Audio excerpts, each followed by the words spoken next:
본 방송에서 제공하는 투자 정보는 투자 판단에 대한 조언입니다.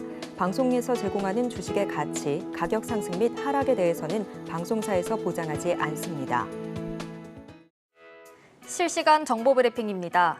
미국 대선을 앞두고 주식과 가상자산에 이어 미국 국채와 외환 시장에서도 트럼프 트레이드의 후퇴 기조가 뚜렷했습니다. 그동안 도널드 트럼프 전 대통령의 당선을 예측하며 치솟았던 미국채 금리와 달러가 선거 막바지 카멀라 해리스 부통령이 뒷심을 발휘하며 약해진 겁니다. 박빙속 해리스의 상승세가 나타나면서 트럼프 수혜 자산으로 꼽히던 비트코인도 흔들리고 있습니다. 특허청이 반도체와 2차 전지에 이어 바이오 분야에도 특허 우선 심사를 도입합니다. 특허청은 오늘 이 같은 내용의 지식재산 기반 역동경제 구현 전략을 발표했습니다. 이날 발표한 전략은 경제 주체의 혁신을 권리화 수익화해 혁신에 재투자하는 지식재산 선순환 생태계의 강화를 목표로 하며 짝퉁 판매 게시글을 24시간 감시하고 신고하는 AI 모니터링 시스템도 도입할 예정입니다. HBM 등 첨단 AI 반도체 시장에서 기술 리더십을 주도하고 있는 SK 하이닉스의 밸류체인에 집중 투자하는 ETF가 출시됩니다. 오늘 금융투자업계에 따르면 현대자산운용은 7일 유니콘 SK 하이닉스 밸류체인 액티브 ETF를 상장합니다. 주주 환원 등 일시적 요인이 아니라 근본적으로 자기 자본 이익률을 높일 수 있는 SK 하이닉스야말로 진짜 밸류업에 부합한다는 취지에 따른 겁니다. 현대자산운용이 오늘 SK하이닉스 밸류체인 ETF 출시를 예고했죠. 국내 개별 기업을 테마로 한 투자 상품이 나오는 건 이번이 처음인데요. 그만큼 SK하이닉스가 HBM 선제 대응으로 경쟁 기업들을 크게 앞질렀다고 평가했기 때문입니다. 한편 어제 SK하이닉스가 미국 엔비디아로부터 HBM 공급을 앞당겨달라는 요청을 받았다고 밝힌 가운데 앞으로도 주도권을 지켜낼 수 있을지 주목해 보시길 바라겠습니다. 4인사색 주식 고수들의 매매 비결이 공개됩니다. 안녕하세요. 주식포맨 진행을 맡은 박효진입니다. 미국 대선을 앞두고 오늘 우리 시장은 주춤하는 모습이었습니다. 미국 대선 경계감에 이 시장에도 관망세가 나타났는데요. 코스피 지수가 0.47%, 코스닥 지수는 0.3%, 양시장 모두 하락 마감했습니다. 또 오늘 시장이 전반적으로 약세를 보인 가운데 이 개별 이슈들에 따라서 업종별로는 좀 차별적인 움직임들도 포착됐습니다. 미국의 일부 주에서는 이미 대선 투표가 시작이 됐는데요. 이 결과에 따라서 우리 시장의 흐름은 또 어떻게 달라질지 오늘도 저희와 함께 하시면서 이 달라지는 시장에 대비하는 투자 전략들 가득 얻어가 보시길 바라겠습니다. 자, 그럼 주식포맨 지금 시작합니다.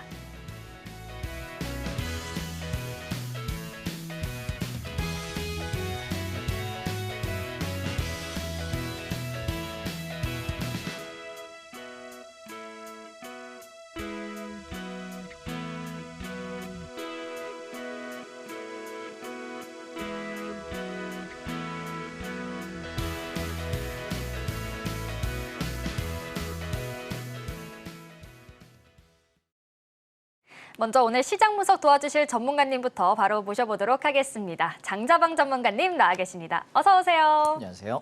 네, 전문가님 드디어 우리가 미국 대선 했는데 드디어 왔습니다. 네. 그 경계감이 오늘 시장에서 좀 컸던 것 같은데 오늘 시장 어떻게 보셨는지 이야기해 주실까요?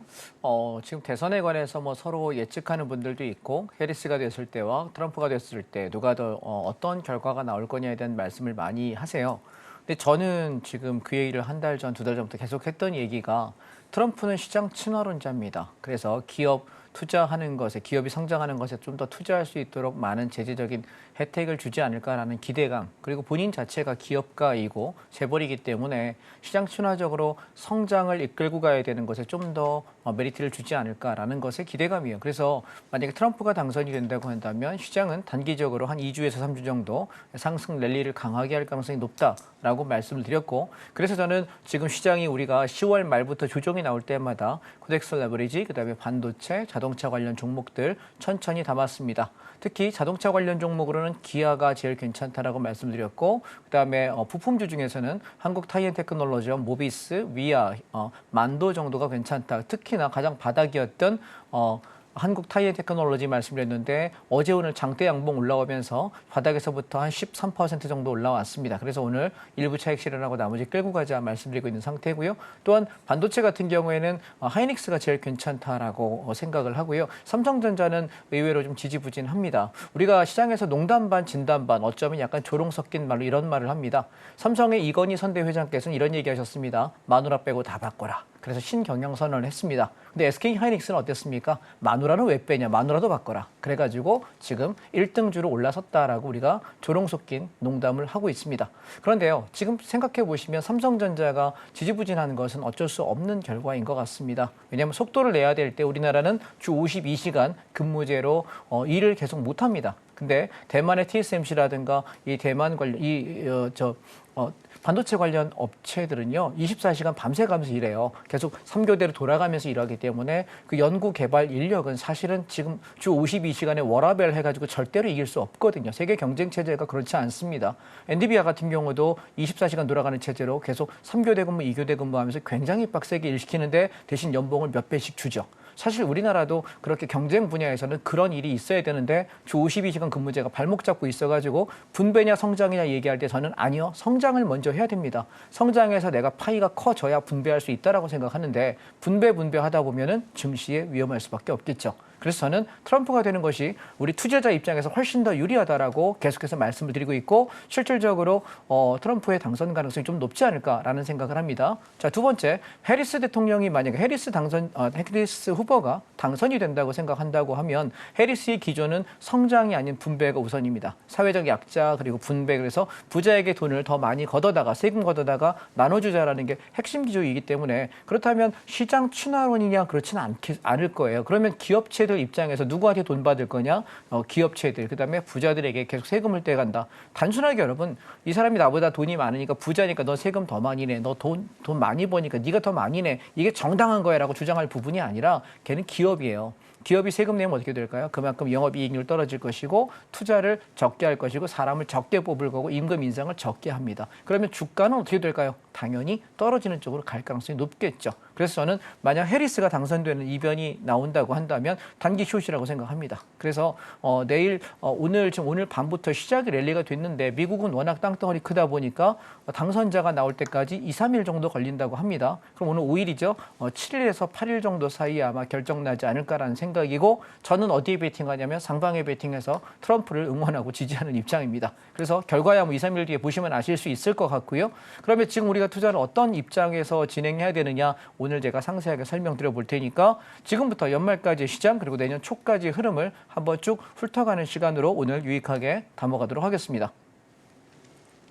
일단 미국 대선에서 결과가 어떻게 나오느냐에 따라서 증시의 향방도 달라질 텐데요. 일단 전문가님께서 말씀하신 대로 트럼프가 당선이 된다면 1, 2주 정도는 상승 랠리를 펼칠 수 있겠다라고 말씀해 주셨습니다. 이 랠리를 기대하면서 미리 어떤 종목들을 담아놔야 하는지 말씀해 주셨지만 지금도 늦지 않았습니다. 아직 담지 못하신 분들은요. 오늘 방송 함께 하시면서 이 장자방 전문가님의 종목들도 한번 같이 공략해 보시면 좋을 것 같습니다. 전문가님과 함께 하실 수 있는 방법 하단 참고하시면 확인하실 수 있고요. 자, 이어서 섹터별로 투자를 어떻게 하고 계신지도 여쭤보도록 하겠습니다. 자, 전문가님, 그럼 지금은 저희가 어떤 섹터별에 좀 눈여겨보면 좋을까요? 예, 지금 화면을 잠깐 보시면 제가 PPT를 준비했는데 제가 생방송 전날부터 준비하기 때문에 어제 종가 기준의 차트입니다. 한번 보시죠. 첫 번째 종목은 코덱스 레버리지라고 하는 ETF입니다. 종합주가지수가 올라가게 되면 상승할 때 수익이 나는 상품이고 종합주가지수가 떨어지면 손해보는 상품입니다. 따라서 저는 시장이 오를 거라고 생각하기 때문에 10월 말부터 지금 조정 나올 때마다 코덱스 레버리지 종목 코드 122630입니다. 12630. 자, 이 종목을 우리가 어떻게 하자? 16,300원 이하에서 천천히 분할 매수하자. 떨어지면 떨어질수록 비중을 늘려가자. 비중 몇 프로까지? 30%까지 채워가자라고 현재 시황을 드리고 있는데요. 어제 종가를 보시면 어저께 얘가 밑에 있는 차트가 5분봉인데요. 시초가 출발해서 쭉 올라가면서 시장이 어저께 약 3% 정도 2.99% 상승하는 걸 보실 수 있을 겁니다. 그래서 저는 이 종목이 꽤 괜찮은 종목이 되지 않을까라는 생각을 하고 있고요. 두 번째 종목은 코스닥 150입니다. 제가 아까 코덱스 레버리지는 종합주가지수 중에서 시총상위 200개입니다. 소위 코스피 지수 200이라고 얘기하는데 시총상위 200개 종목이 올라갈 때 올라가는 폭의 곱하기 2, 2배만큼 올라가는 레버리지이고요. 그다음에 지금 여기 코스닥 150 레버리지라고 하는 것은 코스닥 상위 150개 종목이 상승하게 되면 올라가는 폭의 2배를 넘게 올라가는 종목이라고 얘기합니다. 저는 이 종목을 여러분께 9월 달에 조정이 나올 때 7,500원에서 8,200원에 매수하자라고 이야기하고 올라올 때 9,000원에 한번 차익 실현했고요. 지금 다시 한번 눌러올 때 쌍바닥으로 보고 8,200~300원대부터 내려올 때 슬슬 사자라고 이야기 드렸는데 하나, 둘, 셋, 넷, 다섯, 여섯, 일곱, 7거래일 동안 매수 타이밍 줍니다. 그리고 어저께 장대 양봉 올리면서 어제 몇 프로 올랐냐면 코스닥 150 레버리지가 9.17% 올랐습니다. 약 10%까지 올랐어요, 장중에. 그래서 코스닥 시장이 급등했던 건 제가 드리는 말씀은 올해 지금부터 11월 달에서 12월 초나 중순, 12월 첫 주 아니면 둘째 주까지 코스닥 랠리가 시작될 거예요. 그런데 종목별로 찾아내기 되게 어렵거든요. 내가 고르면 내 거 아닌 다른 거 올라가고 내 거 조금 올랐는데 되게 많이 올라가고 엄청 속상할 거예요. 그래서 지금부터 한 3주에서 4주 정도 우리가 꽤 좋은 종목으로서 저는 코스닥 150 레버리지가 지금 한 2, 3주, 3, 4주 정도는 우량주다라고 보시면 어떨까 싶습니다. 종목 코드 233740입니다. 저는 지금 8,200원, 300원부터 여기 내려올 때는 7,400원, 500원까지 이 구간 안에서 매수했거든요. 이 구간. 그러니까 참고하시고 저는 이번에 상승이 쭉 치고 올라가면 어디까지 가냐면 11,000원에서 12,000원. 그러면 어저께 종가가 9,000원이었어요. 9,045원이었기 때문에 그거 기반으로 해도 20% 추가 상승폭 여유가 있다라고 말씀드리고 싶고요. 내가 만약 뭘 고민할 거냐, 어떤 거 살 거냐 고민할 거면 이 종목도 꽤 괜찮다. 코스닥 종목 좋아하시는 분들은 코스닥 종목 개별 종목 하시기보다는 코스닥 150 레버리지 233740 괜찮다라고 말씀드리고요. 그리고 아까 코덱스 레버리지 같은 경우에도 이번 장에 상승하면서 연말 안쪽에 저는 18,500원에서 2만 원 구간, 작게 가면 18,500원 정도, 거기까지만 올라가도 현재가에서 약 17%에서 20% 정도 수익이고요. 오늘 종가 기준입니다. 그리고 만약에 2만 원, 2만 500원까지 끝까지 올라간다고 들면 한 25%에서 30%까지 수익이 기대할 만하지 않을까라고 생각해서 연말 안쪽에 랠리는 올 것인데 올해 산타클로스는 크리스마스에 맞춰 오지 않을 것 같습니다. 일찍 올 것 같아요. 이해하셨습니까? 그래서 12월 첫 주나 둘째 주까지 상승 랠리가 끝나고 나면 이후에 소강 상태일 거냐 추가 상승할 거냐 그때 가서 판단하자라는 생각이라서 지금 10월 말부터 11월 초 저는 계속해서 떨어질 때마다 매수를 말씀드렸으니까 참고하시기 바라고요. 그다음에 반도체 섹터를 보시게 되면 코덱스 반도체 ETF입니다. 종목 코드 091160입니다. 자, 반도체는요, 우리나라의 기간 산업입니다. 그런데 아까 제가 앞에 서두에서 약간 조롱 섞인 농담으로 많이들 하는 얘기를 이야기 드렸습니다. 삼성전자의 이건희 선대회장은 마누라 빼고 다 바꿔라 하면서 신경영 선언을 했습니다. 그러면서 우리가 향후의 미래 먹거리는 반도체 그리고 핸드폰 요것들이다라고 이야기하면서 지금까지 우리나라가 삼성이 성장하게 만들었던 기반을 닦아주셨습니다. 그래서 굉장히 크게 성장을 했죠. 그런데 문제는 이게 삼성전자에서는 우리가 전기전자랑 IT 그다음에 반도체 세 개를 같이 다루거든요. 근데 이 중에 반도체 섹터는요. 우리가 단순하게 기억 저장 장치의 반도체가 있고 그다음에 우리가 연산작용을 하는 반도체가 있어요. 두 개가 있는데 하나가 메모리, 하나가 비메모리라고 부릅니다. 그런데 삼성전자는 단순하게 기억 저장 장치에 국한되어 있습니다. 그렇다 보니까 연산작용을 하는 AI에 들어가는 반도체는 연산 기능을 하는 반도체가 필요한데 삼성전자가 이거를 만들어내는 시기를 놓쳤습니다. 왜냐하면 앞에 문재인 정부에서 그 시절에 삼성전자의 오너가 구속됐었죠. 그 구속되고 계속 재판에 왔다 갔다 하고 하는 그 2, 3년의 시간을 허비하는 동안에 대만은 엄청나게 성장했습니다. 심지어 앞전 문재인 정부에서는 주 52시간 근무제를 고정화시켰어요. 근데 문제는 우리가 여러분 내가 성공하고 싶잖아요. 그럼 내가 워라밸 따지는 사람인지 아니면 일에 올인돼 있는 사람인지 결정해 보시면 다를 거예요. 여러분 우리가 누굽니까? 세계적인 기업의 오너들이 워라밸 따지면서 일하는 거 보셨습니까? 나는 오너가 아니라고요? 그래서 나는 오너가 못 되는 거기도 합니다. 그래서 우리가 성장 산업들 한참 달리는 산업들은요. 거의 밤새가면서 일하는 게 일반적이고요. 그렇게 해서 되게 많은 연봉을 주고 성장을 굉장히 집약적으로 하고 이게 기업의 성장입니다. 그런데 내가 워라밸 따지고 앉아있으면서 성장하길 바란다? 쉽지 않습니다. 물론 삶의 질은 누릴 수 있겠지만 그 사람이 일정 수준 이상의 비약적인 성장은 거의 불가능합니다. 워라밸은 그런 겁니다. 그런데 기업체에서 앞전 정부에서 주 52시간 근무제는 근로자들의 워라밸을 당신의 삶과 라이프 앤 워크 밸런스를 워라밸이라고 얘기하죠. 근데 이게 중요하다. 맞아요. 인권 측면에서 삶의 측면에서 삶의 질에서는 맞습니다. 그런데 한참 성장해야 되는 세계적으로 국제적으로 전체가 다 경쟁에 죽기 살기로 매달리는 산업 섹터는 그렇게 하면 무조건 뒤처지거든요. 그런데 오너가 3년 가까이 계속 소송에 휘말렸고요. 그로 인해 가지고 성장할 때 적극적인 투자를 하지도 못했고 지원하지 못했거든요. 그래서 어쩌면 삼성전자가 지금 계속 주저앉아 있는 이유라고 볼 것 같습니다. 그런데 SK 같은 경우는요, 물론 SK 최태원 회장의 개인 가정사는 전 국민이 다 아시는 얘기니까 우리가 조롱 섞인 말로 이런 얘기합니다. 마누라는 왜 내비도 다 바꿔라고 이야기하면서 핵심 경영을 했습니다. 그래서 뭐 했냐면 지금 NDBI에 들어가고 있는 핵심 부품과 협력 업체가 되었죠. 그래서 지금 우리가 반도체라고 이야기하면 이제는 뭐가 올라가느냐라고 물어본다면 SK 하이닉스가 1등이에요. 삼성전자 못 따라갑니다. 격차 되게 많이 벌어지거든요. 그래서 앞으로 삼성전자가 저도 한국 사람이니까 성장했으면 좋겠고 회복했으면 좋겠고 TSMC를 넘어서면 좋겠습니다. 그런데 현재 우리가 데이터만 놓고 본다면 삼성전자의 직원들이 사내 인트라망에 이런 글들이 올라옵니다. 우리는 뭐만 하면 이렇게 워라밸을 추구하면서 많은 연봉을 추구하면서 나는 이걸 오랫동안 버티고 돈 버는 것 거기에 거의 굉장히 안주해 있는 경향이 많다고 해요. 최근 몇 년의 트렌드가 그렇다고 합니다. 왜냐하면 위에서 내가 치고 나가면서 책임질 일을 안 하려고 합니다. 소송 걸리는 것들 여러 가지 책임 문제들이. 그래서 어쩌면 삼성전자가 힘내지 못한다면 대한민국 반도체가 비약적인 성장을 하는 건 어렵지 않을까. 자, 이 얘기를 제가 왜 할까요?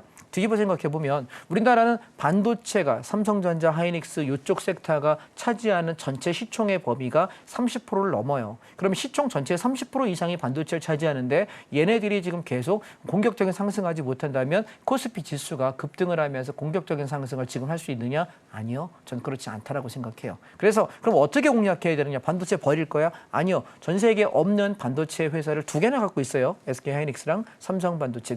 분명히 좋은 회사를 갖고 있는데 우리가 끌고 가는 리딩 업체가 되지 못하다 보니까 2군, 3군지밖에 되지 못하는 안타까운 일이 벌어진다. 따라서 지금 우리나라는 반도체 산업을 어떻게 공략해야 되냐면 이렇게 조정이 나왔을 때 쭉 빠져서 조정 나올 때 사서 단타 한번 치고 조정 나올 때 사서 횡보할 때 모아가고 모았다가 올라오면은 팔고 나가고 다시 내려오면서 하고 이 방법을 반복해야 되지 않을까라는 생각이고요. 내년까지는 25년에서 26년까지는 저는 이렇게 해야 되지 않을까라고 생각합니다. 따라서 시장이 저는 개인적으로 내년도까지는 시장이 좋다고 생각을 해요. 그런데 한번 쭉 올라가면은 고점 찍고 팍 빠져버리고 또 종합주가지수 조정받고 또 한 번 바닥에서 이렇게 횡보하면서 한참을 매수할 기회를 몇 달 동안 바닥을 기다가 또 한 번 올라가면 또 빠지고 이걸 계속 반복할 거라고 생각하거든요. 그래서 내년까지의 증시는 여러분 박스권인데 우상향 박스권이라고 생각하시면 어떨까. 그래서 코덱스 반도체라고 하는 종목 091160 이 종목은요. 내년까지 바라보시고 얘는 여러분이 꽤 우상향할 수 있는 좋은 섹터의 종목이라고 관심 종목에 넣어놓으시고 꾸준하게 트레이딩을 하시면 어떨까 싶고요. 저는 개인적으로 내년 여름에서 가을 정도가 이번 상승장의 이번 시장의 꼭지라고 생각합니다. 그래서 25년도 한 8월부터 10월, 11월 요 사이 정도가 여름에서 가을 넘어가는 요 무렵 지금 아마 요쯤까지가 끝일 거라고 생각을 하거든요. 그러면 반도체 사이클 모두 다 끝나고 시장이 주저앉을 단기 숏이 나올 가능성이 상당히 높습니다. 그래서 지금은 여러분이 조정이 나올 때마다 매수해서 내년 여름에서 가을까지 바라보고 끌고 갈 수 있는 게 뭐냐라고 물어보면 자동차, 반도체, 그다음에 바이오예요. 내년의 세계는. 그래서 이거 위주로만 거래하시고 다른 종목은 잘못 물리면 힘들어요. 이해되셨습니까? 그래서 바이오, 자동차, 반도체 위주로 가시고 나머지 뭐 2차 전지라든가 철강이라든가 시멘트라든가 얘들은 간헐적으로 올라오는 거니까 비중은 메인 섹터에다 두시고 얘들은 좀 천천히 보셨으면 한다라는 말씀입니다. 자, 그럼 그다음 종목 보겠습니다. 자, 고려아연입니다. 제가 올해 여러분들께 이 방송을 통해서 굉장히 대박을 쳐드린 종목이 고려아연입니다. 제가 고려아연을 처음에 진입을 말씀드렸던 건 43만 원에서 45만 원 구간에서의 올 초에 봄에 매수를 이야기 드렸고요. 55만 원, 60만 원 오면 바닥에서 15%, 20% 올라올 때 한번 차익 실현하고 다시 떨어질 때 45만 원에서 48만 원 구간 매수하세요 이야기 드렸습니다. 그리고 다시 넘어갈 때 55만 원을 돌파하는 순간 9월이죠. 55만 원 돌파할 때 뭐였냐면 없는 사람 잡아라 이야기 드렸습니다. 그리고 쭉 치고 올라올 때 언제 팔았냐면 계속 한 주도 안 팔고 버티다가 여기 장대 양봉 친 날 보이십니까? 저 장대 양봉 친 날 상한가 들어갔거든요. 보통 상한가는 우리가 팔지 않아요. 왜냐하면 상한가 이후에 하루 이틀 더 오르는 게 정석이기 때문에. 근데 저는 상한가에 과감하게 절반 던졌습니다. 왜냐하면 내가 바닥에서부터 48만 원, 45만 원, 43만 원에 샀기 때문에 이 상한가 가격이 얼마였냐면 110만 3천 원인가 아마 그랬을 거예요. 제 기억으로. 110만 원이 넘었으니까 내 진입단가의 2배 이상 났잖아요. 그죠? 내 원금보다 더블 넘게 났으니까 반을 던져버리면 내가 투자한 돈은 회수하는 거예요. 이해되실까요? 내가 5천만 원 투자했는데 1억 1천만 원 됐어요. 근데 내가 반을 던져버리면 5,500만 원은 차익 실현된 거잖아요. 그럼 내가 원래 5천만 원 투자했으니까 5천만 원하고 500만 원은 이익이 났으니까 차익 실현 500만 원 했으니까 남은 돈은 이익금이기 때문에 혹시 깡통 차고 잘못돼도 나는 손해나는 게 있다 없다? 없습니다. 저는 배수 게임을 할 때 2배, 3배 나가는 큰 수익을 낼 땐 그런 식으로 거래하거든요. 2배 날 때까지 죽어도 안 팔아요. 끝까지 버팁니다. 물고 늘어집니다. 그러다가 2배 넘어갈 때 반을 팔고 나머지 가지고 버텨보다가 고점 지고 넘어 다 팔아버리는 거죠. 그래서 어떻게 했냐면 요 이후에 얘가 바닥을 찍고 왕창 빠졌다가 여기까지 올라오는 게 하루 진폭이 20%가 넘었어요. 그다음에 이튿날 마찬가지 17% 움직였고요. 마지막 상한가 친 날, 이날이 언제냐면 그러고 나서 상한가 칠 때 제가 이날 저희가 방송한 날이에요. 제가 지난주에 제가 화요일 날 출연한 날이 조날이거든요. 그때 제가 우리 앵커님한테 고려아연 이야기하면서 뭐라고 얘기했냐면 저는 원래 150만 원에서 180만 원 구간이면 충분하다고 생각하는데 154만 원 찍었기 때문에 만족한다. 그래서 내일 보고 다 팔지 더 들고 갈지 결정할 거예요라고 지난주에 제가 방송 때 설명을 드렸거든요. 근데 그날 다음 날이 언제냐면 요 날이에요. 10월 30날입니다. 제가 5분 봉 차트를 일부러 밑에 가지고 왔어요. 제가 여러분들께 제가 시황을 올려드리는 공간 안에다가 뭐라고 했냐면 9시 52분에 이제 여기까지 왔으면 나는 만족하니까 145만 원에서 150만 원 구간 그래서 140에서 148만 원 요 구간 안에서 한 주도 남기지 말고 다 정리하겠다라고 대대적으로 무지하게 아주 강하게 말씀을 드렸습니다. 자, 여기인데요. 그러고 나서 1시간 반 정도의 시간이 흘렀습니다. 거의 2시간 정도 흐르고 나서 어떤 일이 벌어졌냐면 꼬꾸라지면서 여러분 장대 음봉이 나오면서 기억하십니까? 하한가 나왔어요. 하한가. 자, 그래서 우리가 이런 얘기합니다. 주식을 매수하는 것은 기술이요. 팔아먹는 타이밍을 잡는 것은 매도 타이밍을 잡는 것이 예술이라고 했는데 제가 10월 30일 그 어려운 아트, 예술을 한번 했습니다. 자, 이 얘기를 제가 왜 드리냐면 한번 보세요. 주식을 꼭 여러분이 중소형 종목을 해야만 되는 거냐? 아니에요. 우리가 이렇게 비싼 거 50만 원짜리 40만 원짜리가 제가 100만 원 가고 150만 원 갈 수 있는 건데 굳이 뭐하러 싼 거 할까요? 물론 매번 이렇게 대박이 나는 종목을 찾을 수 있느냐? 그렇지 않아요. 그렇게 할 수 있는 사람은 아마 이 세상에 단 한 명도 존재하지 않을 거예요. 항상 어떤 종목은 10% 수익 나기도 하고 어떤 종목은 5%에 빠지기도 하고 어떤 종목은 약간 손절치기도 하고 어떤 종목은 20, 30% 가기도 하겠죠. 그런데 중요한 건 승률이 높은 사람의 매매가 왜 중요하냐면 제가 고려해야 는 여러분 4년 전부터 공략하기 시작했거든요. 2020년 코로나로 급락했을 때 그때 제가 27만 원, 30만 원대부터 공략을 이야기하면서 얘 장기 성장할 거다. 왜 인플레이션이라는 게 뭐냐라고 물어본다면 인플레이션은 자산 가치가 오르는 거예요. 뒤집어 생각하면 자산 가치가 올라간다는 얘기는 현금의 가치가 원화 가치가 떨어진다는 얘기예요. 그러면 인플레이션 세상에서 내가 제일 먼저 공략해야 되는 게 뭐냐라고 물어보면 바보가 아닌 이상 원자재가 1등이에요. 왜? 인플레이션은 물건의 원자재 값이 오르는 거잖아요. 이해되실까요? 그러면 제가 이걸 왜 공략했냐면 원자재 값이 오른다고 생각하면 원자재라고 생각할 만한 게 뭐 몇 개 안 돼요. 우리 석유값 올라가겠죠. 그죠? 기름, 천연, 가스들, 천연 자원들 올라가겠죠. 그다음에 우리가 먹는 것들 중에서는 식료품, 농산물 가격 오를 거예요. 요즘 장 볼 때 되게 많이 오른 거 혹시 아십니까? 엄청나게 많이 올랐어요. 요만한 무 하나 있잖아요. 표현 좀 그런가요? 팔뚝만한 요만한 무 하나, 저희 집은 제가 장 보거든요. 무 하나에 보통 마트에 시키면 1,000원, 1,500원 했는데 4,000원이에요. 사과 웬만한 거 한 5개 정도 시키면 보통 한 4,000원, 5,000원밖에 안 했었는데 13,000원, 15,000원 합니다. 이게 인플레이션이에요. 그래서 저는 비철금속 분야에서는 우리가 아연이나 구리 같은 철이 아닌 철광석 분야는 우리가 포스코가 있겠지만 비철금속 분야에서는 고려아연이 워낙 원탑이다. 물론 얘 외에도 뭐 풍산도 있고 뭐 남산 알루미늄도 있고 몇 개 회사가 있겠습니다만 고려아연만큼의 자본의 탄탄함과 그다음에 업무 제휴 그 회사들의 우리가 매출들을 봤을 때 얘는 수십 년간 굉장히 탄탄한 회사라서 사실 특별한 게 없어요. 그냥 저기 땅 속에 들어가가지고 돌 캐가지고 와서 그 안에서 구리 아연, 뭐 비철금속들을 해가지고 이걸 우리가 산업 현장에서 필요한데 거기 내가 잘 쓸 수 있게끔 가공해가지고 잘 다듬어가지고 갖다 주는 것뿐이에요. 이걸 뭐 만들지는 않거든요. 그런데 언제 이게 오르냐면 이 원자재 가격이 오르게 되면 이 회사도 영업이익률이 오르거든요. 그래서 제가 2020년부터 계속 강조드렸게 21년, 22년, 23년, 24년까지 올 초까지 계속 고려아연을 노래를 불렀던 게 40만 원대 초중반까지만 내려오면 45만 원부터 무조건 사라고 했고 좀 안 내려올 땐 48만 원부터 사라 그러고 계속 이야기 드렸던 건데 그게 결국 어떤 일이 벌어졌냐면 이번 장에 바닥 우리가 산 가격에서부터 200%.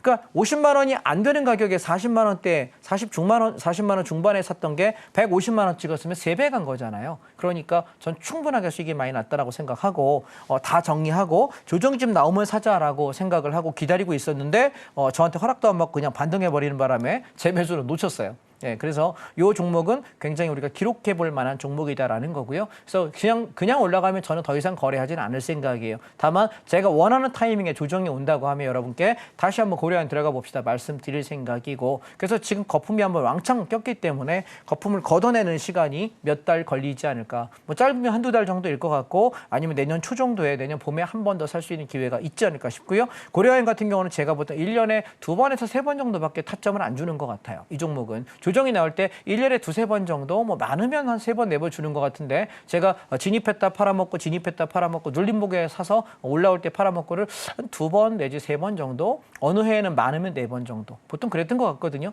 2번에서 4번 정도 그래서 아마 내년도에도 올 연말에 뭐 빠지면 땡큐고요. 아니면 내년 초에 또 한 번 우리가 할 기회가 있을 거라 이렇게 독보적인 회사 하나 정도 내가 알아놓으면 굉장히 좋습니다. 이해하셨죠? 그래서 많은 종목을 공부할 필요가 없는 게 제가 하는 종목들은 거의 다 돌고 돌아요. 뭐 특별한 거 없어요. 고려아연 모르시는 분 계세요? 뭐 현대차 모르는 분 계세요? 제가 하이닉스인데 하이닉스 모르시는 분 계실까요? 제가 하는 종목은 전 국민이 다 아는 종목이에요. 그런데 중요한 건 타점입니다. 기다리는 것이고요. 오케이? 자, 다음 종목 보겠습니다. 자, 하나투어입니다. 자, 이 종목은 제가 온라인 특강을 통해서 우리가 고려아연도 마찬가지고 제가 한 달에 한두 번씩 온라인 무료 강의를 하잖아요. 근데 온라인 무료 강의 오실 때 타점 맞을 때 들어오시는 분들이 되게 좋은 게 여기 보시면 얘가 여기 8월에 조정 나올 때 7월 말에 8월에 제가 온라인 강의할 때 고려아연 사시라고 이야기했고요. 여기 6월 달에 이야기 드렸고요. 4월 달, 5월 달에 조정에 샀어요. 그리고 9월 달 여기 내려올 때 이때는 들고 있는 상태이기 때문에 별다른 얘기를 안 하고 그냥 들고 갔거든요. 근데 재밌는 건 또 하나가 우리가 뭐 샀냐면 하나투어요. 여러분 제가 생방송 통해 말씀 많이 드렸죠. 지난번에 우리 8월 달 급락할 때 하나투어 사가지고 지고 올라올 때 여기서 팔고 나갔거든요. 바닥에서부터 얘 얼마 올라갔냐면 14%에서 15% 감사합니다라고 팔고 기다렸어요. 그러다가 다시 내려올 때 48,000원부터 사자라고 이야기 드렸는데 조정 나올 때 하나, 둘, 셋, 넷, 4일 정도 살 기회 줬거든요. 48,000원 하나, 둘, 셋, 넷. 그리고 나서 얼마 갔냐면 드르륵 올라와서 이날 당일날 얼마 올랐냐면 하나투어가 아침에 쭉 치고 올라오면서 수익률이 되게 좋았어요. 그래서 제가 이날도 아침에 시초가 딱 뜨자마자 57,000원에서 가지고 있는 물량을 70% 던져버리고 얘는 55,000원 붕괴 시 오래 버틸 분은 54,000원 붕괴 시 남은 수량 다 던진다라고 이야기 드렸는데 이날 아침에 치고 올라올 때 팔고 나갈 때 수익률이 몇 %였냐면 17% 정도 됐던 것 같습니다. 우리가 가만히 생각해 보세요. 주식은요.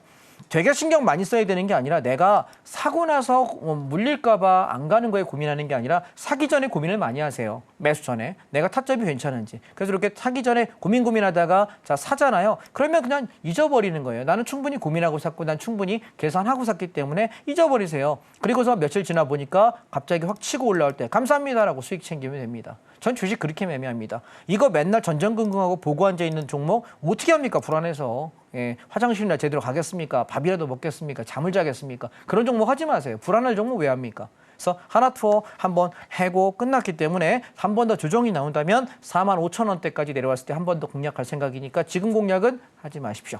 다음, 자 기아입니다.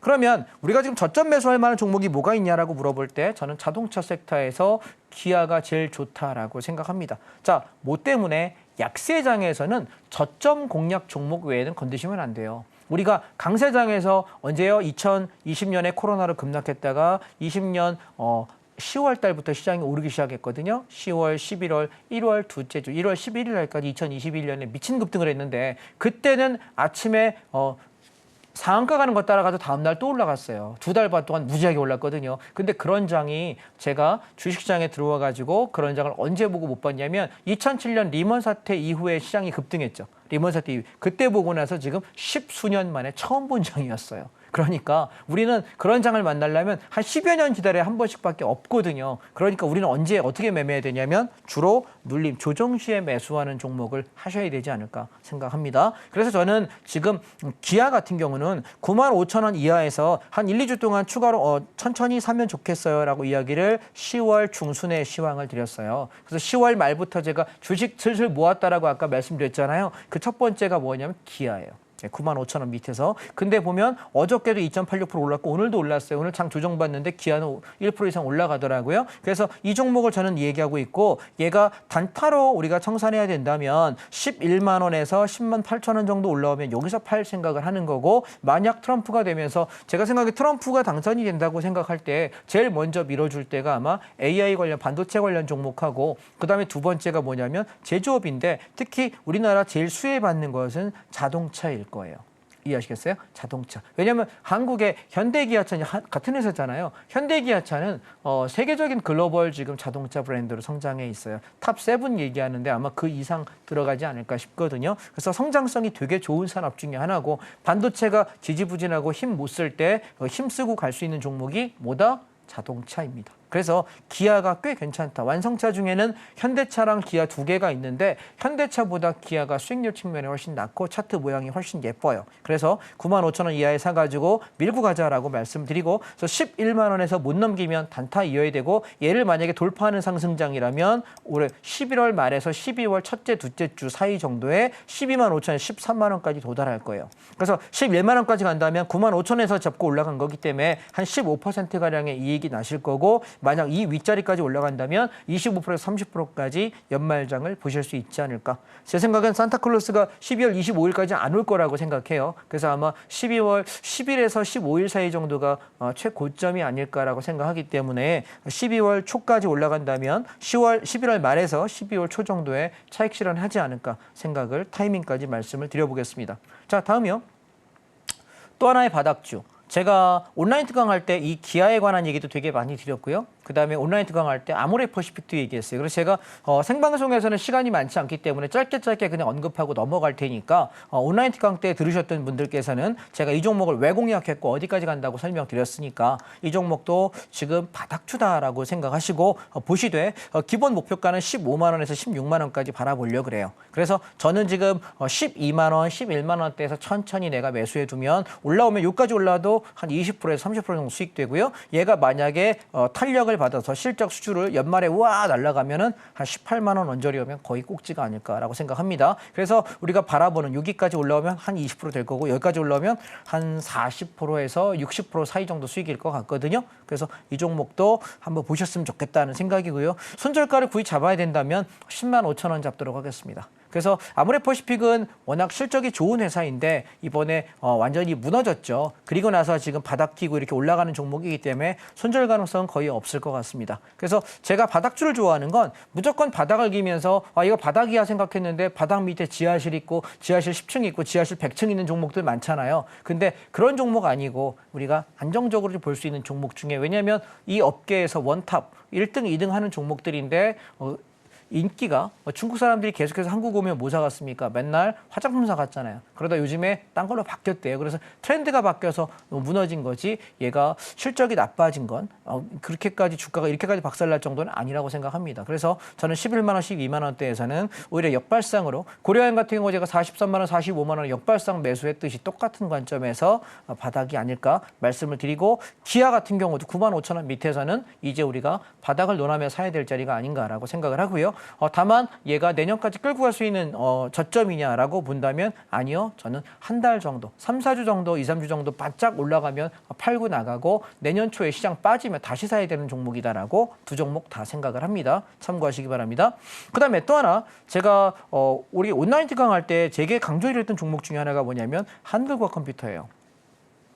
한컴은 굉장히 공략하기가 까다로운 종목이에요. 마치 이게 만약에 여자라고 비교한다면 굉장히 변덕이 심한 여성인 거죠. 그래서 아무리 되게 매력적이긴 하고 굉장히 매력이 있어서 내가 데이트할까요 하고 싶은데 너무 변덕이 심해서 데이트 신청하기 참 힘든 사람이거든요. 이 현금과 컴퓨터라는 종목은. 그래서 얘는 어떠냐면 떨어질 때는요. 정말 한도 끝도 없이 무너져요. 정말 절망에 가깝게 깨지고 반등 따위는 존재하지 않습니다. 그런데 바닥을 찍고 8월 5일 날 이후에 저희가 이때 한번 단타 공략해가지고 2만 원까지 다 챙겼거든요. 15,000원 찍고 나서 16,000원대에 사라 그러고 2만 원까지 갔으니까 수익률이 한 40% 육박합니다. 그리고 나서 조정 나올 때 안 건드렸어요. 안 건드리다가 자 보세요. 바닥 한번 찍고 올라올 때 이 고점이 앞에 고점을 살짝 한 2틱 정도 넘었어요. 여기가. 그리고 나서 눌림을 줄 때 쌍바닥 확인하고 여러분께 지금 말씀드리고 있는데 이 종목은 언제 사라 그러냐면 10월 말에 온라인 특강할 때 제가 한글과 컴퓨터 지금 바닥이니까 다중바닥에 사시면 좋겠습니다라고 얘기했는데 그게 17,000원 초반이었습니다. 지금 얼마 갔습니까? 2만 원 터치해 갑니다. 그래서 저는 이 종목은 이번에 치고 올라갈 때 여기 22,000원에서 24,000원 정도. 그래서 제가 잡은 17,000원 초반에서 바라보면 여기까지 가면 23%에서 25%쯤 될 거고요. 윗자리까지 가게 되면 35% 정도 기대 수익 볼 수 있지 않을까 싶습니다. 한국어 컴퓨터는 보통 테마가 묶일 때 AI 관련주라고 많이 묶여 있습니다. 그래서 글쎄 얘가 AI랑 얼마나 상관이 있을지는 잘 모르겠습니다. 시장은 그렇게 테마를 묶는 것 같습니다. 그래서 저는 이 종목은 바닥 잡혔을 때 30%에서 50% 정도 수익 나면 보통 밀렸거든요. 과거 통계치가 그래요. 저는 이 종목은 그렇게 공략하시면 어떨까 말씀을 드리고 싶고 마지막으로 제가 중장기 성장주로 한 종목을 더 드리고 싶은 것은 뭐냐면 시멘트 관련 종목이다.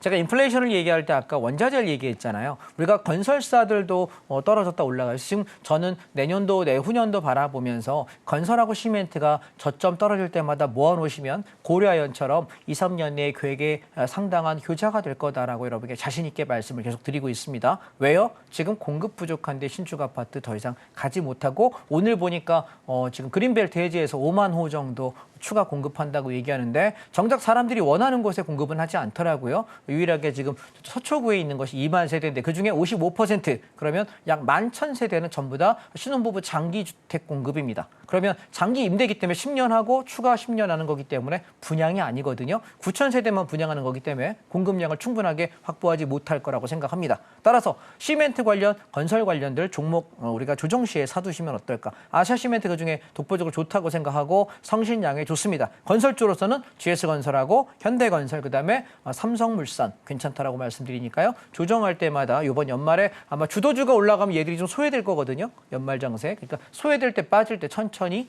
담아 놓으시면 내년도에 가서 후년도에 가서 좀 웃지 않을까 말씀드리도록 하겠습니다. 도움이 좀 되셨나 모르겠습니다. 주식 얘기 급하게 열심히 드렸습니다. 이렇게 종목에 대한 자세한 이야기 들어봤는데요. 전문가님께서 매매 전략을 잡아주셨던 종목들의 현재 흐름부터 또 지금 담아볼 만한 바닥주까지 자세하게 짚어주셨습니다. 종목을 잘 선택하는 것도 중요하지만 수익을 극대화할 수 있는 매수, 매도 타점을 잡는 것도 참 중요할 것 같은데요. 하단을 참고하시면 전문가님과 함께 하시면서 실시간으로 이 매매 타점도 잡아가실 수 있으니까요. 도움 필요하신 분들은요. 하단 참고하셔서 전문가님과 꼭 함께 해보시길 바라겠습니다. 그럼 저희는 이어서 다음 코너 만나보겠습니다.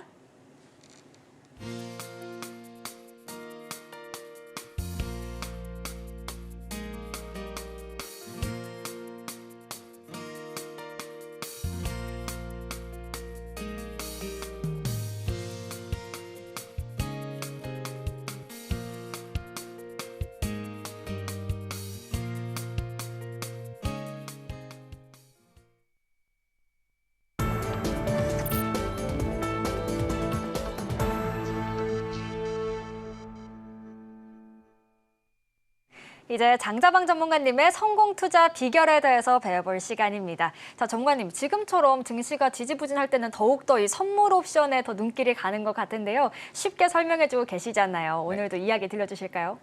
선물 옵션은 쉽게 생각하면 지수가 올라가는 방향에 배팅하는 종목 하나, 그다음에 지수가 하락하는 방향에 배팅하는 종목 하나, 두 개밖에 없어요. 우리가 종목은 코스피랑 코스닥을 합치고 거기다 ETF까지 합치면 3,000개가 넘는 종목이 있는데 그중에 올라갈 만한 종목을 골라야 돼요. 쉽지 않죠. 3,000개 다 들여다보지도 못하고 저는 3,000개 중에 제가 보도 듣도 못한 종목이 대다수입니다. 제가 아는 종목은 몇백 개밖에 되지 않아요. 그러면 저는 이게 직업인 사람임에도 불구하고 고르는 게 쉽지 않다면 일반 투자자는 더 어렵겠죠.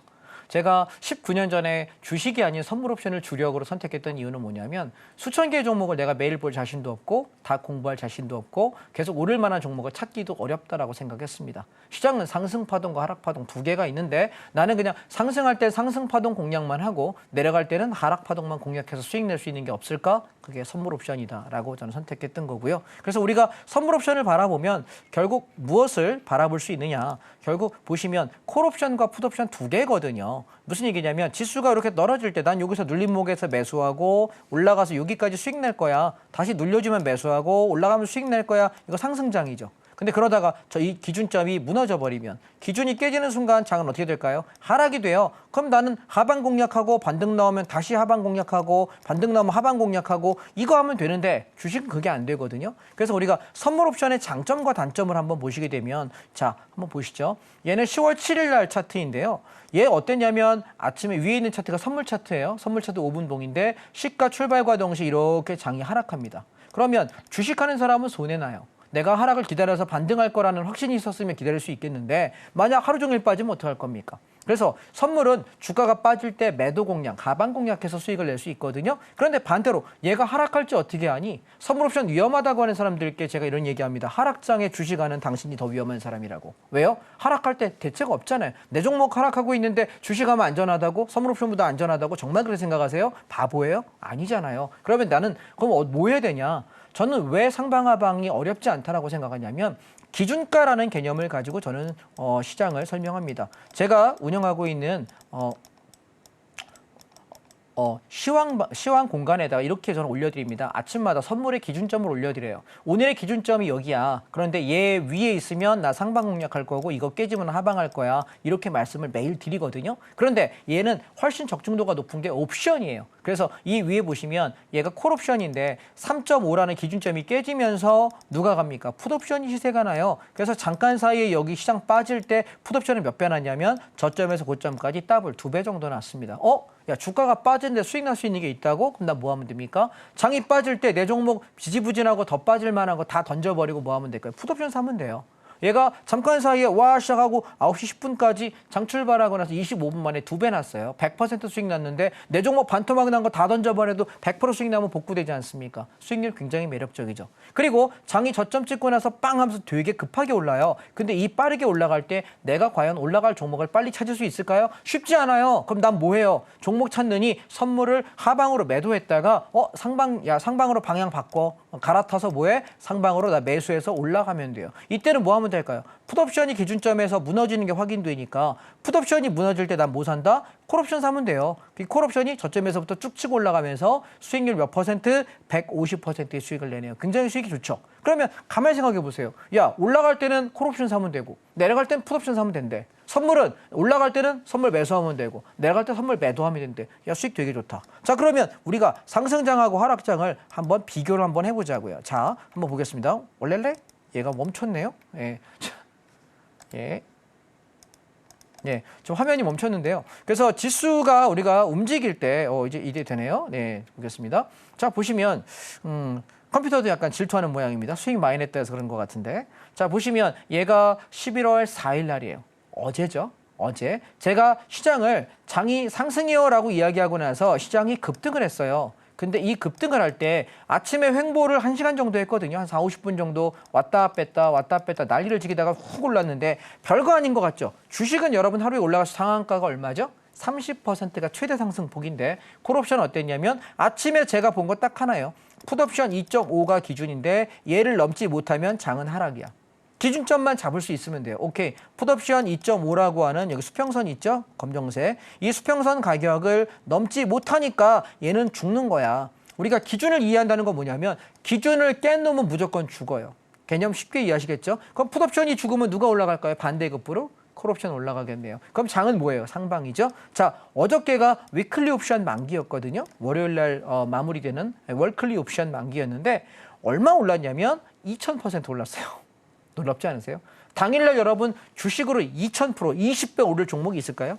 내가 종목 반토막 났는데 내가 2000% 올라갈 때 2000%못 먹어도 돼요. 10배만 먹어도 나는 몇 배 수익 날까요? 반토막 난 거 다 복구하고 5배 수익이에요. 되게 많죠. 근데 내가 여기다 몰빵해서 버티긴 어렵죠. 그렇게 하기가. 그러니까 내 자금의 10% 20%만 베팅했는데 얘가 2배가 되고 3배가 되면 내가 만약에 내 자금의 10% 베팅했는데 2배나 했으면 견딜 수 있잖아요. 나 1억인데 1000만 원 갖고 견딜 수 있잖아요. 1000만 원 있는 사람 100만 원 베팅한 거 견딜 수 있지 않습니까? 수익률이 높다는 건 뭐냐면 베팅 금액을 줄여도 되는 거고 베팅 금액이 적기 때문에 내 원금 대비 10% 20%밖에 안 되기 때문에 나는 수익률이 크게 나는 걸 견딜 수 있는 거예요. 이해하시겠습니까? 내 전 재산을 다 걸고 버티려면 심장 떨려서 저도 못 견뎌요. 이해하십니까? 그래서 얘는 적은 금액을 가지고 수익률 배수 게임이 올라가는 게임이기 때문에 수익이 굉장히 기하급수로 커요. 그래서 20배가 나는 장에서 내가 만약에 1000만 원인데 100만 원 베팅해서 그 100만 원 못 견디겠습니까? 10배가 나도 20배가 나도 어차피 버렸다 생각하고 나 원금의 10% 날렸다 생각하고 버티면 되는 거잖아요. 왜? 90% 남아있으니까 잘못돼도 90% 수익 낼 수 있잖아요. 이해하시겠습니까? 이게 선물옵션이 주는 가장 큰 장점 아닐까 싶습니다. 그래서 우리가 주식을 백날 첫날 해봐야 내가 고려한 보는데 거의 4년 했다니까요. 4년 만에 300% 났다니까. 끌고 가라 계속 떨어지면 사고 올라가면 반 팔고 떨어지면 사고 올라가면 반 팔고 이거를 4년 해가지고 4년 만에 200% 2배 올랐어요. 네, 2배가 아니 3배구나. 네, 300% 올랐다고. 50만 원 밑에 사가지고 150만 원까지 300% 갔는데 4년 걸렸다니까. 이 큰 종목 가지고. 근데 이게 얼마 갔나요? 저점에서부터 여기까지 끝까지 올라가는데 불과 4시간밖에 안 걸렸네요. 10배까지 드시려고 했으면 시작하고 나서 1시간 만에 10배예요. 그러면 내가 1시간 못 견디겠습니까? 이거 쉽잖아. 뭘 어렵기는. 그죠? 상승장에도 매우 편한 거. 선물 옵션. 괜찮습니까? 예. 거기 봐봐. 이날만 그래? 8월 7일 날 보실래요? 이날 저 공개 강의했었는데 아침 시작과 동안 하루 종일 올랐습니다. 제가 이날 뭐 했냐면 이날에 공개 강의하면 똑같죠 패턴이. 아침에 횡보하다가 올라가. 이거 뭐 보고 알아요? 풋옵션이 기준점 깨지는 거. 이거 하나밖에 본 게 없어요. 얘 깨지고 나서 뭐 했냐면 패턴상 얘는 강하게 올라가는 자리라서 이날 제가 공개 강의할 때 그냥 900명, 850명 정도 오셨던 것 같아요. 되게 많이 오셨어요. 온라인 강의에. 근데 그날 뭐 했냐면 아침부터 여기 앉고 죽자. 무조건 상방에서 아주 승부를 걸어버리자. 풀베팅도 괜찮다. 승부 걸어버리자 얘기했는데 몇 배 갔냐면 저점에서 고점까지 15배. 1500% 갔어요. 이거 우리가 다 못 버텼거든요. 560%인가 580% 차익 실현했던 것 같습니다. 이해되실까요? 근데 주식과는 비교가 될까요? 안 될까요? 내 원금의 절반만 베팅했다고 쳐도 팔자가 바뀔 만한 수익률이고요. 내 원금에 쫄려서 내가 너무너무 쫄린다고 얘기하면 안 되죠. 내가 좀 약간 심약해져서 나는 조금밖에 베팅 못해. 그래도 상관없다는 거예요. 수익률이 굉장히 높은 거. 그러면 우리가 하락장은 어때요? 보시면 자 하락장은 어떨까요? 주가가 빠질 때 8월 가장 가까운 시기가 10월 18일이네요. 아침에 전날보다 갭상승해요. 그리고 하루 종일 빠져요. 주식하시는 분들 이때 제일 멘붕입니다. 되게 힘들어요. 우리 뭐 봐요? 기준점 하나만 본다고요. 콜옵션 3.5 넘지 못했다. 얘 못 넘는 거는 죽는 거니까 난 뭐 사야 될까? 풋옵션이요. 하루 종일 빠집니다. 풋옵션에서 수익이 이만큼이 난다. 그럼 내가 종목 잘못됐을 때 하락장 만나면 뭐 하면 돼요? 던져버리고 풋옵션 갈아타면 수익 충분히 날 수 있다. 그러면 내가 선물옵션 안 할 이유가 있어요? 없어요? 없잖아요. 이게 훨씬 안전하다니까. 자, 8월 2일 날 보실래요? 이날 시장 급락한 8월 5일 전날인데요. 어때요? 전날보다 개파락해가지고 하루 종일 빠졌네요. 풋옵션 몇 배 갔냐면 저점에서 115배 갔습니다. 하루에 100배가 넘게 나기도 해요. 1년에 몇 번씩 그래요. 그래서 우리가 하루에 내가 이게 수익률이 꽤 괜찮다. 상승장에는 콜옵션, 하락장에는 풋옵션. 양쪽 다 할 수 있기 때문에 내가 혹시 틀려도 손절하고 방향만 바꿔주면 수익 날 수 있으니까 선물 옵션 여러분 관심 한번 가져보세요. 제가 다음 주에 좀 더 상세하게 설명드릴 테니까 이제 내일 일단 뭐 트럼프 대통령 되는지 한번 보고 나서 일단 주식 아까 말씀드린 거 위주로 수익 좀 내시고 다음 주에 우리 기쁜 마음으로 뵙도록 하겠습니다. 감사합니다. 이렇게 선물 옵션에 대한 간략한 이야기도 들어봤는데요. 이 선물 옵션이 상승장에서도 하락장에서도 수익을 얻어갈 수 있는 매력적인 상품이라는 건 알고 계시지만 이 방향성을 예측하기가 어려워서 도전하지 못하시는 분들도 많이 계실 것 같습니다. 이 하단을 참고하시면 전문가님의 도움 받아가시면서 선물 옵션 쉽게 배워보실 수 있으니까요. 하단 꼭 참고하셔서 전문가님과 함께 해보시면 좋을 것 같습니다. 그럼 이어서 오늘의 핵심도 큰 화면으로 만나보시죠. 오늘의 핵심 살펴보겠습니다. 한글과 컴퓨터, 아모레퍼시픽을 포함한 주목해볼 만한 바닥주도 살펴봤고요. 중장기 성장주로는 아세아시멘트 꼭 짚어주셨습니다. 또 지금처럼 주식이 못 갈 때 그 대안이 될 수 있는 선물 옵션에 대해서도 배워봤는데요. 더 자세하게 배워보고 싶으신 분들은요. 장자방 전문가님과 함께 해보시길 바라겠습니다. 오늘 저희가 준비한 내용은 여기까지고요. 오늘도 저희 방송 알차게 채워주신 장자방 전문가님과는 여기서 인사 나누겠습니다. 오늘 말씀 고맙습니다. 참고로 본 방송에서 제공한 정보는 투자 판단을 위한 조언일 뿐 해당 주식의 가치나 수익률을 보장하진 않습니다. 또 서울경제TV는 자본시장통합법을 준수하고 있습니다. 1:1 투자 상담이나 유사 수신 행위 등 모든 불법 사항을 엄중히 금지하고 있고요. 아울러 서울경제TV와 서울경제신문은 당사의 브랜드입니다. 최근 당사를 사칭한 피해가 늘고 있으니 유의하시길 바라겠습니다. 그럼 저희는 내일 이 시간에 다시 찾아뵙겠습니다. 오늘도 저희 방송과 끝까지 함께해 주신 여러분 고맙습니다.